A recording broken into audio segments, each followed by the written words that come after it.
ময়মনসিংহ জেলার কোতোয়ালী থানা ছাত্রদলের সহসভাপতি হিসাবে মোহাম্মদ রেজাউল করিম দায়িত্ব পেয়েছেন। তিনি ৯ নং খাগড়র ইউনিয়নের বাসিন্দা। তার এই দায়িত্বপ্রাপ্তিতে স্থানীয় রাজনৈতিক অঙ্গনের ইতিবাচক প্রক্রিয়া লক্ষ্য করা গেছে।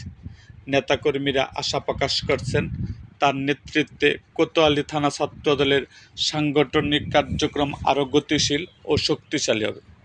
নবনিযুক্ত এই নেতাকে বিভিন্ন মহল থেকে অভিনন্দন ও শুভেচ্ছা জানানো হয়েছে। তার এই পদ পাওয়াতে ময়মনসিংহ জেলা তথা কোতোয়ালী থানার ছাত্রদল, যুবদল এবং স্বেচ্ছাসেবক দলের সকল নেতা ও কর্মীরা অনেক আনন্দিত এরকম আরও ভিডিও পেতে এবং রাজনৈতিক অঙ্গনের নানা ঘটনা ও ইতিহাস জানতে আমাদের মুক্তাগাছার ইতিহাস মিডিয়া ইউটিউব চ্যানেলটিকে সাবস্ক্রাইব করুন এবং পাশে থাকা বেল আইকনটি বাজিয়ে দিন,